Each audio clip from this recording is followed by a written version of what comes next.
नमस्कार, आज की बात में आपका स्वागत है। नेपाल में विनाशकारी सैलाब के बाद की खामोशी डराने वाली है। आज जो तस्वीरें आई वो दिल दहलाने वाली हैं।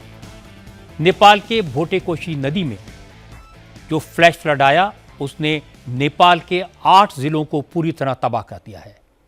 इस डिजास्टर में जान गंवाने वालों की संख्या सरकारी तौर पर 350 के पार है, लेकिन ग्राउंड रिपोर्ट कहती है कि संख्या 500 के पार जा सकती है।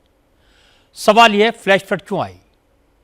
ग्लेशियर कितनी ऊंचाई पर टूटा, कहां पर टूटा? इसके बाद नदी में इतना पानी कैसे आया, क्यों आया, उसकी स्पीड इतनी ज्यादा क्यों थी? क्या इसके पीछे चीन की कोई लापरवाही है? क्या चीन ने वाकई में नेपाल को अलर्ट करने में देरी की? इसरो और अमेरिकन एजेंसीज के मुताबिक फ्लैश फ्लड की वजह क्या है? क्या चीन ने बॉर्डर पर जो बांध बनाए हैं वो भविष्य में नेपाल और भारत के लिए खतरनाक हो सकते हैं? इसकी एक एक डिटेल मैं आपके साथ शेयर करूंगा। इंडिया टीवी के रिपोर्टर्स और कैमरा पर्सन इस वक्त नेपाल में मौजूद हैं। ग्राउंड जीरो से भेजी गई उनकी रिपोर्ट देखकर आप तबाही का अंदाजा लगा पाएंगे। चिंता इस बात की भी है कि नेपाल से आ रहे पानी से बिहार और उत्तर प्रदेश में जो खतरा पैदा हुआ था वो बना हुआ है या खत्म हो गया। ये भी पता चला कि ईशा फाउंडेशन के सदगुरु जग्गी वासुदेव भी कैलाश मानसरोवर जा रहे थे। अपने ग्रुप के लोगों के मिसिंग होने की बातें सुनकर जग्गी वासुदेव कैसे रो पड़े। बाबा बागेश्वर ने बाढ़ से प्रभावित लोगों की मदद के लिए क्या कहा? भारत सरकार, इंडियन एयरफोर्स और दूसरी एजेंसी लोगों को राहत पहुंचाने के लिए किस लेवल पर काम कर रही हैं, ये सब मैं आपको दिखाऊंगा। लेकिन सबसे पहले इस फ्लैश फ्लड से हुई कैजुअल्टी और लापता लोगों की लेटेस्ट डिटेल्स आपको बताता हूं। नेपाल सरकार ने अब तक 359 लोगों की मौत कंफर्म कर दी है। नेपाल की national disaster and management authority ने कहा कि करीब 1,500 लोग अभी भी लापता हैं। इन मिसिंग पर्सन्स में 517 विदेशी नागरिक, 44 नेपाली सेना के सदस्य और 28 नेपाली पुलिस के जवान हैं। चीन की साइट से भी 100 से ज्यादा लोगों के बारे में कोई जानकारी नहीं मिल पाई है। नेपाली आर्मी ने अब तक 350 लोगों को रेस्क्यू किया है। इनमें से 50 विदेशी नागरिक हैं। सबसे ज्यादा 30 लोग भारत से हैं। इसके अलावा चीन, अमेरिका, कोरिया और इटली के लोगों को भी रेस्क्यू किया गया है।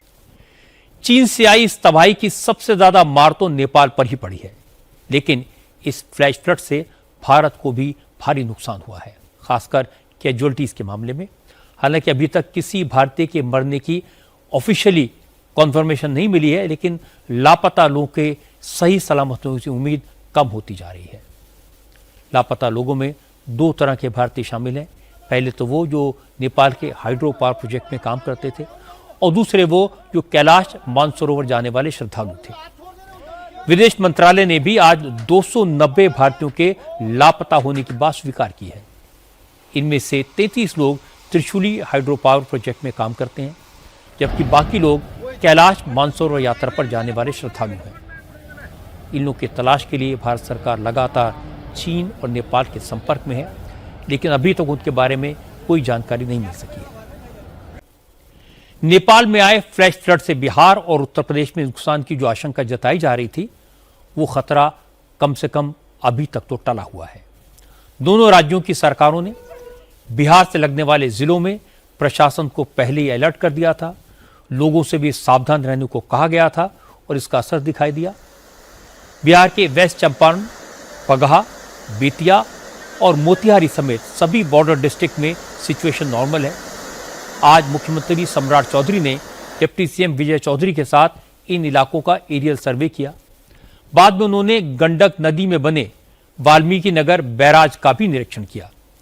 सम्राट चौधरी ने कहा कि अभी तक हालात नॉर्मल हैं। अब बात करते हैं आरक्षण में रिफॉर्म को लेकर चल रहे मुहिम की। दिल्ली के जंतर मंतर पर 21 अगस्त को रिजर्वेशन में रिफॉर्म को लेकर बड़ा प्रोटेस्ट हुआ था। इस प्रोटेस्ट से जुड़े डेलीगेशन ने आज सेंट्रल मिनिस्टर जेपी नड्डा से मुलाकात की। इस डेलीगेशन में हर्ष दुबे, रण बहादुर सिंह चौहान और मृत्युंजय पाठक शामिल थे। ये मीटिंग दिल्ली में जेपी नड्डा के आवास पर हुई। लंबी चली इस मीटिंग को दोनों पक्षों ने पॉजिटिव बताया। जेपी नड्डा ने सोशल मीडिया पर पोस्ट करके मुलाकात की जानकारी दी। उन्होंने लिखा, इस कॉर्डियल टॉक्स के बाद जल्दी फिर मिलेंगे। जेपी नड्डा से मिलने के बाद रिजर्वेशन रिफॉर्म मूवमेंट के डेलीगेशन ने प्रेस कॉन्फ्रेंस की। उन्होंने कहा कि जंतर मंतर पर उनके प्रोटेस्ट में भारी संख्या में लोग जुटे थे। उसी समय भरोसा दिया गया था कि सेंट्रल लीडरशिप प्रोटेस्टर से डायलॉग करेगी। हर्ष दुबे ने बताया कि उनके डेलीगेशन ने अपने तमाम मुद्दे जेपी नड्डा के सामने रखे हैं। वो चाहते हैं कि सरकार आरक्षण में रिफॉर्म करे ताकि जिसको जरूरत है उसको आरक्षण मिले। यूपी में चुनाव के ऐलान से पहले ही मुसलमानों के वोटों के लिए लड़ाई तेज हो गई है। कल ओवैसी स्कूल में हिजाब के मुद्दे पर बोले थे। आज ओवैसी ने एक बार फिर अखिलेश को घेरा।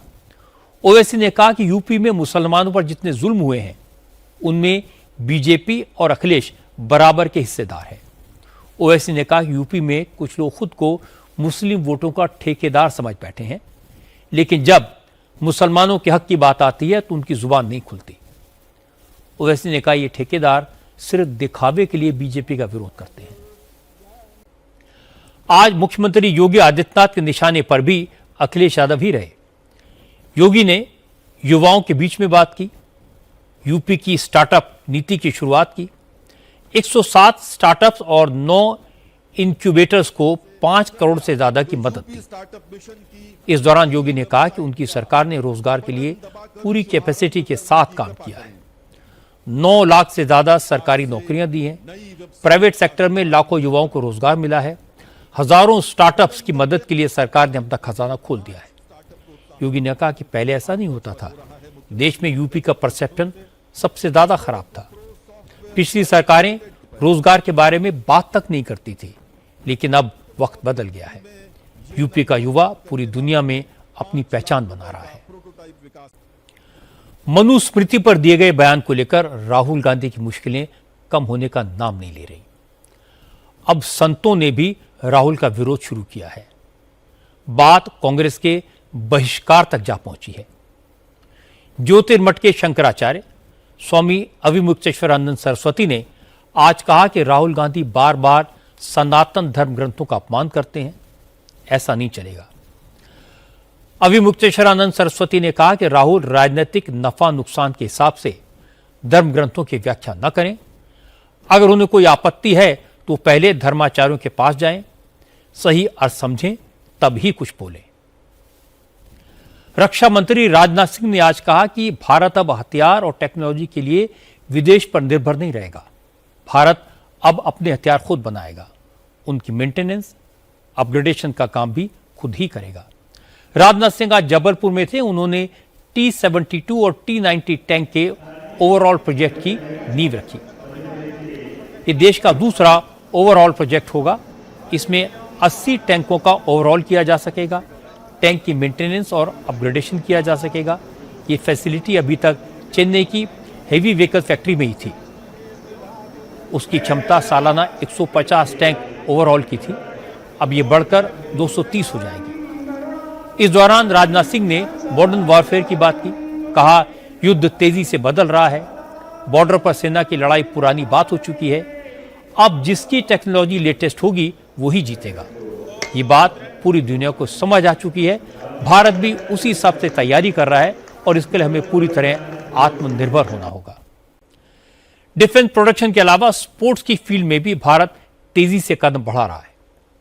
प्रधानमंत्री मोदी ने आज कहा कि भारत के युवाओं को अभी से 2036 के ओलंपिक की तैयारी में जुट जाना चाहिए।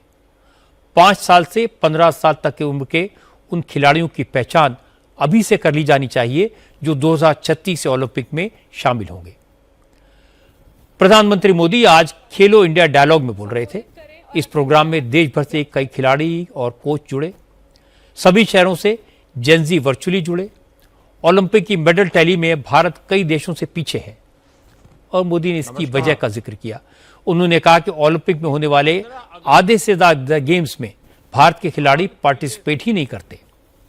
2012 ओलंपिक्स में भारत ने सिर्फ 13 गेम्स में हिस्सा लिया। 20 गेम्स में भारत ने पार्टिसिपेट नहीं किया और यह बड़े दुख की बात है। मोदी ने कहा कि देश के युवा के पास कैपेसिटी है, मेडल जीतने का जज्बा है। अगर इन खेलों में भी हम शामिल होंगे तो निश्चित तौर पर हमारे मेडल्स बढ़ जाएंगे। मोदी ने युवाओं से कहा उन्हें समझना पड़ेगा कि आज स्क्रीन से ज्यादा स्पोर्ट्स सेंटर की अहमियत है, प्ले स्टेशन से ज्यादा प्लेग्राउंड जरूरी है। अब मैं आपको बताता हूं यूपी में हुए एक ऐसे मर्डर के बारे में जिस पर सियासत हो रही है। शामली में हरियाणवी सिंगर अंकित बालियान की गोली मारकर हत्या कर दी गई। बाइक सवार 4 बदमाशों ने 18 राउंड फायरिंग की। जब अंकित की सांसें थम गई तो हमलावर मौके से फरार हो गए। जिस वक्त अंकित बालियान पर हमला हुआ वो अपने जिम से वर्कआउट करके निकल रहा था। जैसे ही वो अपनी गाड़ी में बैठा हमलावरों ने उसे घेर लिया, उसकी गाड़ी के बोनट पर चढ़ गए और सामने से ताबड़तोड़ फायरिंग शुरू कर दी। जहां अंकित का मर्डर हुआ वो स्पॉट पुलिस थाने से सिर्फ 500 मीटर की दूरी पर है। इसलिए इस हत्याकांड के बाद लोगों में जबरदस्त गुस्सा है। लोगों ने अंकित की डेड बॉडी को सड़क पर रखकर प्रोटेस्ट किया।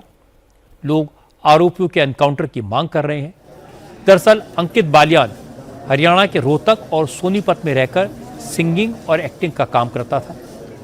कुछ टाइम पहले ही वो अपने बर्थ प्लेस शामली शिफ्ट हुआ था। अंकित के घर वालों की माने तो उसका कोई क्रिमिनल बैकग्राउंड नहीं था, ना ही उसकी किसी से कोई दुश्मनी थी। महाराष्ट्र सरकार ने गैर मराठी ऑटो टैक्सी ड्राइवर्स को बड़ी राहत दी है। सरकार ने इन्हें मराठी सीखने के लिए 1 साल की मोहलत दे दी है। अब 1 साल तक सरकार इन लोगों पर कोई कार्रवाई नहीं करेगी। मुख्यमंत्री देवेंद्र फडणवीस ने बताया कि ऑटो टैक्सी चालक संगठन के लोग उनसे मिले थे। उन्होंने मराठी भाषा सीखने का समर्थन किया, लेकिन भाषा सीखने के लिए 1 साल का एक्स्ट्रा टाइम मांगा, जिसे सरकार ने स्वीकार कर लिया। देवेंद्र फडणवीस ने कहा कि वो गैर मराठी ड्राइवर्स को मराठी का एक्सपर्ट नहीं बनाना चाहते, लेकिन उन्हें कामकाज लायक मराठी तो आनी चाहिए। एक बड़ी खबर बिहार से आई है। बीपीएससी टीआरई 4 परीक्षा को लेकर सम्राट चौधरी सरकार ने बड़ा फैसला किया है। अब टीआरई 4 भर्ती परीक्षा एक ही फेज में कराई जाएगी, यानी अब पीटी और मेंस परीक्षा के 2 चरणों वाले पैटर्न पर एग्जाम नहीं होगा। सम्राट चौधरी ने इस फैसले की जानकारी दी। उन्होंने कहा कि छात्रों की मांगों और उनके हितों को ध्यान में रखकर यह कदम उठाया गया है। सरकार ने छात्रों से जुड़े 9 और अहम फैसले लिए हैं। परीक्षा में सुधार के लिए एक्सपर्ट कमेटी गठित की है। ये कमेटी परीक्षा व्यवस्था में सुधार को लेकर सुझाव देगी, साथ ही परीक्षाओं से जुड़ी शिकायतों की सुनवाई भी करेगी। हिमाचल प्रदेश में रहने वालों को अपनी किस्मत आजमाने का मौका मिलेगा। यहां 27 साल बाद सरकारी लॉटरी की वापसी हो रही है। दिवाली के मौके पर लॉटरी का पहला मेगा ड्रॉ निकालने की तैयारी की गई है। सुखविंदर सिंह सुक्खू की सरकार पर 1 लाख करोड़ से ज्यादा का कर्ज है, इसलिए सरकार लोगों को लॉटरी बेचेगी।